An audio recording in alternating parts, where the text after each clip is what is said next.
стигала няколко хиляди лева. При спецоперация, ръководена от Министерството на правосъдието, Бургаската полиция и Окръжната прокуратура, бяха задържани лекар, управител на медицинския център в затвора и учителка в едно от общежитията.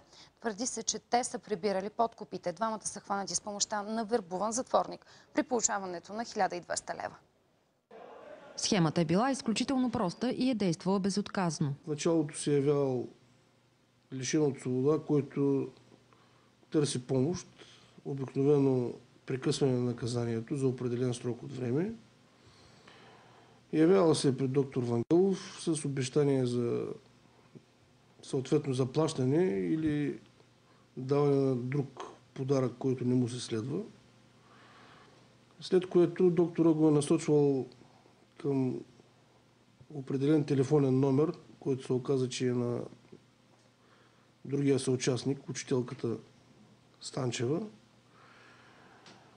След което се е провеждал телефонен разговор, при който тя е приемала дадената оферта, определяла е цената на услугата, начина на разплащане, обикновено по банков път, и посочвала е банковата сметка. Цената на услугата е зависела от броя на дните, които затворниците си искали да прекарат извън килиите. Ако се е касаело само за медицински преглед при външен специалист, сумите варират от порядъка на 100-200 лева. Но ако става въпрос за прекъсване максималния му размер до 6 месеца, тогава вече нещата са отивали твърде нагоре, нещо от порядъка на 5-6 хиляди лева. Свобода от няколко месеца се купувала с диагноза за тежко заболяване, което изисква продължително лечение и няма как да се лекува в специализираната болница към затвора. Например, не е тайна, че в Бургас от години няма съдов хирург. Или ако има, той идва от друг град, в частните здравни заведения, където обикновено управителите на заведенията отказват да приемат затворници за лечение. Ето, едно такова обстоятелство би могло да доведе до изключителна причина от здравословен характер и да обоснове едно прекъсване на наказанието от прокурора. Внимателно са подбирани платежоспособни затворници. До момента са документирани 6 подобни случая. А не ви ли съмниха тези чести диагнози за сериозни заболявания? Не, честно казано не. Значи, директор на медицинския център е стабилна фигура в иерархията на затворническата администрация. Той е пряко подчинен на началника на затвора и неговите указания и препоръки са задължителни за административния ръководител.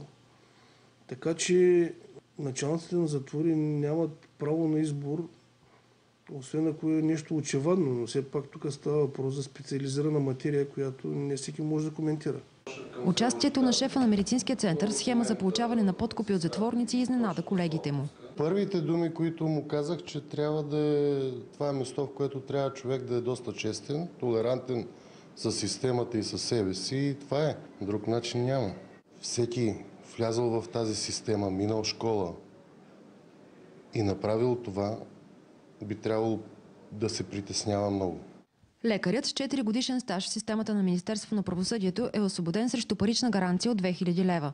Не го намерихме на нито един от двата му адреса в Бургас и в Несебър. Мога само хубави неща да кажа. Кротичък, възпитан, интелигентно момче, вече може би над 20 години лекарска практика. Специално за него съм изненадан. Не бих допуснал нито толкова сега, ако е закъсал много, не мога да ви кажа. 3 момчета има, ама няма никакви, да кажеш, коли да си е купил, апартаменти. Според наши източници, парите от подкупите са отивали при приятелката на доктор Вангелов, която от 15 септември се уредила с работа в едно от затворническите общежития. Парите 45-годишната жена залагала в игрални зали. Диана Станчева разполага с няколко апартамента в Айтос и в Бургас и била известна с купунджийския си живот. Тя живее и тук, и някъде другаде. Има и другаде жилище. Рядко идва насам. Преди година-две, те като всички млади хора, кръчма има насреща, почерпят. Дигне се гротия малко. Ми се стоя ремонти направи едно друго всичко. Ако вината на подкупните затворнически служители бъде доказана, доктор Вангелов може да получи затвор до 6 години, а учителката до 3. Според юристи обаче е малко вероятно те да се озоват в килии сред питомниците си, тъй като подкупът се доказва трудно. За Код Криминално от Бургас, Лора Стаматис.